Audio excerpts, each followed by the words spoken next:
Well, good afternoon. How's everybody doing out there in Periscope and Facebook land?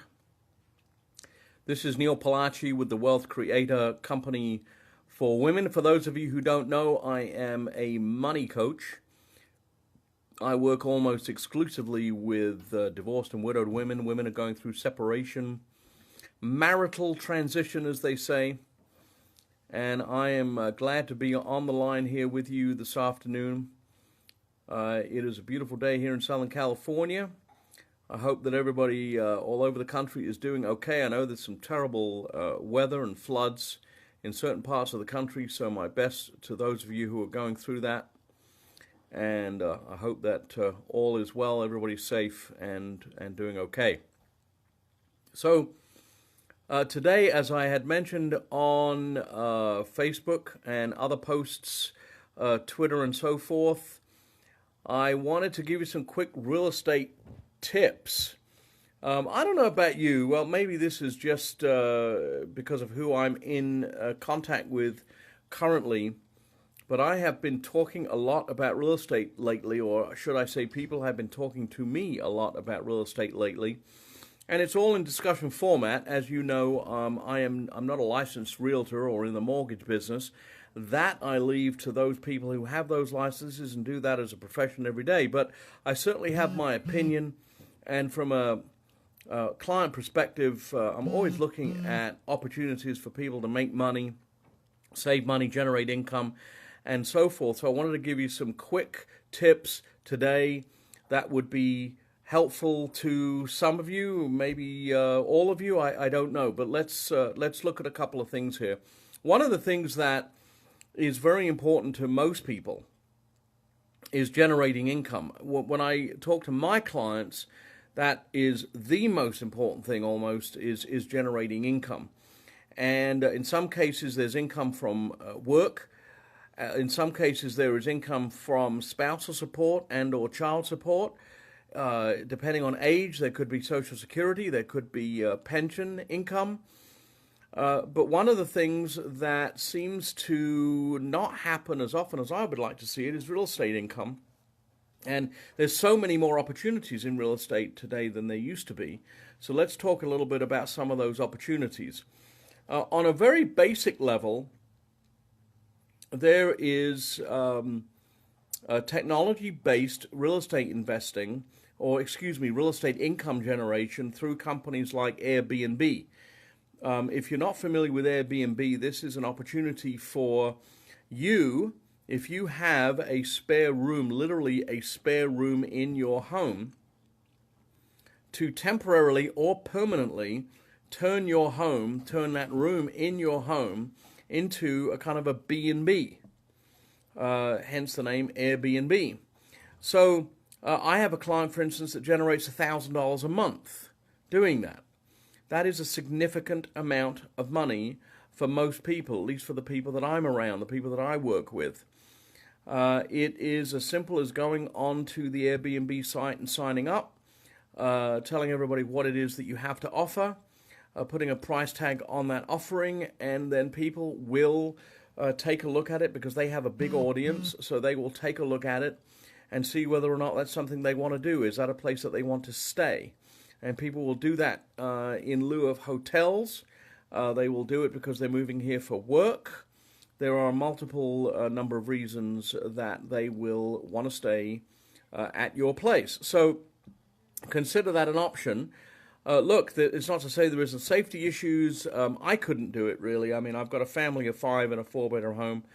I don't have a huge home, so it's not something that I would consider doing. But if I was on my own, or if it was my wife and I, maybe we would, to generate additional income. So it's certainly something that is applicable for a number of different people. I have another client who can generate about $800 a month in her house on more of a permanent basis by putting a little bit of money into her home and creating a separation of a room in her home that would then have a separate entrance. And it's kind of like having a little bit of an apartment, and she could generate $800 a month. We looked at, in fact, she checked it out.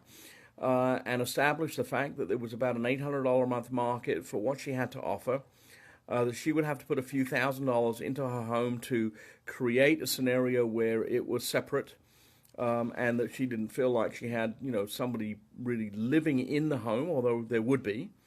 And then she can determine exactly what she wants to provide in terms of availability of the rest of the house, etc., if at all. In some cases, not at all. But $800 a month can be generated in her situation.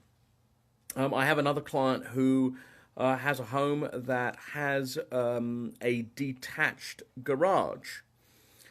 So this garage was converted into an apartment. And now that's something that would have to be permitted if you're going to do it right. And, that would have a certain cost to it. And there would be a certain cost in preparing it for it to be an apartment. But for a few $1,000s, you can probably make a pretty good go of it. And generate $600, $700, $800, $900, maybe $1,000 a month. It depends on the area and how big the garage is, and what's being offered exactly. Are you offering internet? Is there going to be television and cable? Is there air conditioning? Those kind of things. And you might get a college student. It just depends. But there's certainly plenty of people that are looking for places to live and don't have, $2,000 a month to spend, which is often what it would cost for an apartment, at least in my area, at least $2,000 a month. Now, in other parts of the country, obviously those numbers fluctuate beyond that and below that, so it depends. One of the other things that's available to people for relatively small amounts of money, now this is more of an investment-oriented approach, are REITs, R-E-I-T, Real Estate Investment Trusts. And essentially these work somewhat like a mutual fund in that you are going to invest as part of an overall investment pool. You're going to put $10,000, $20,000, $50,000 in. It could be your IRA money. It could be regular money. Now, if it's IRA money, the whole income situation may work a little differently, but it could be. But if you're looking at just regular money, non-IRA money, then you could actually generate current income from it regardless of your age, because there would be no penalties or other issues that would come into play as there would be with IRA money. And you can have a piece of what's going on. And I have seen investments generating 5, 6, 7, 8%. With some terrific investment opportunities. You can look at shopping centers where Walmart is the anchor and so forth. You will know exactly what the money's being invested in, so you can kind of tell whether or not this is of quality or not of quality. And it somewhat works similarly to bonds in that if you see yourself getting higher and higher interest rates or returns, income generation, if you see something that's 10 or 12%. I would have to say that there's something going on there in terms of the potential risk of that investment, or possibly the desperation of that investment company and the money that they need in order to stay afloat. So as the offering seems to get better, take a look at the type of investment risk that may be associated with that particular property or group of properties. Now, there are a number of other things or other investment opportunities that I've been in touch with over the past year, actually through a mastermind group of which I'm a member. And there are 3 different people in there that are in the real estate business in different ways. Very, very interesting stuff. One where she is just looking for deals for you. So here's a specific situation. I'm looking for a house. I'm looking for a condo. I'm looking for a piece of land. What do you have to offer me? How could you match that to my needs and wants? And that's a very interesting concept. I have another fellow who has a couple of different things. I mean, he is buying different properties and selling them and fixing them up, depending on what exactly makes the most sense. He also has a crowdfunding a crowdfunding fund, or a crowd fund, as it were. So you can invest in that and receive a return. That money's being turned around and invested in real estate deals. And there's a whole prospectus, if you will, of information that's available that can explain to you exactly how that all works. But that's a different kind of a real estate opportunity. There is also another fellow that I know that is literally running around the country finding any deal. It could be commercial, it could be residential, it could be developing a piece of land, it could be an existing building that is completely rehabbed. He is doing an absolute bang-up job and making tons of money for his investors. So there's great opportunities out there. It's very interesting when you get into all the different things that different people are doing in the real estate market. There seems to be people making money in real estate, and I'm sure this is the same thing in the stock market. Whether the market is up or down, whether interest rates are high or low, there are people making money because it's all about how the numbers work. If interest rates are high or higher, then obviously property values will typically be lower, so you can pick up better deals. If interest rates are lower, then you can still pick up decent deals, but now if you're borrowing money, or part of the money is being borrowed, then you're borrowing at very low interest rates, as we are today, and the ability to create cash flow as a result is a lot easier. So it's a very, very interesting market, and I would take a good look at how balanced your portfolio is vis-a-vis things like your 401k plan, your mutual funds, your annuities, your life insurance, your real estate. Is your only real estate quote-unquote investment your home, which is a fantastic thing to do? I'm not downplaying the idea of owning a home, not even for a second. In addition to which, however, you could be investing some of your IRA money or some other monies that you have in other real estate opportunities that could be very valuable.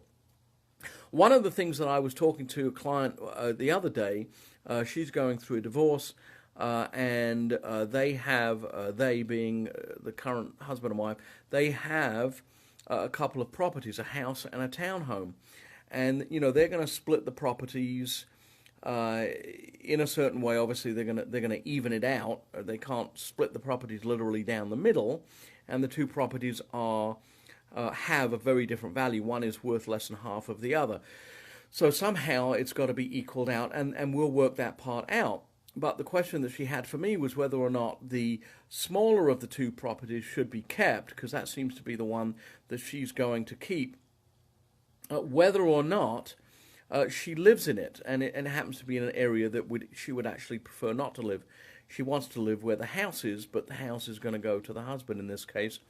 And one of the things that came out of that conversation was the idea that how wealthy, how well off would we all be if we actually kept the properties that we sold to move up to the next property. And it's, we're often very quick to say, okay, let's get out there and buy that next property, but sell the property that we're in.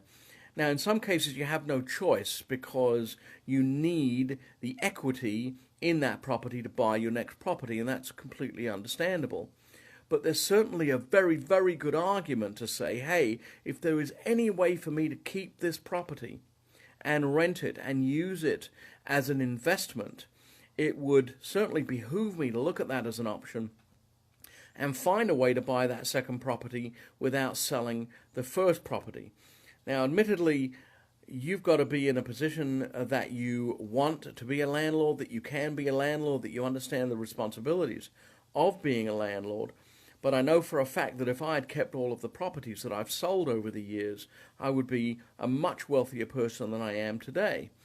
Now, could I have done that realistically at each point that I sold and bought my next property? I don't know. I'd have to go back and look at it. But I certainly was fairly quick in making the decision to roll the first one into the second into the third, and so forth. And here I am today with the home that I own, but not any of the other properties. And I certainly look back and look at those properties and say, wow, even with the downturn or downturns that have occurred in the marketplace, those properties are still, in many cases, worth 2 and 3, 4 times what they were worth when I bought them, and sure would have been amazing had I kept them. So take a look at all of your options today in the real estate market because they are very different. I see that my friend Christy Waller is on. Christy, hi.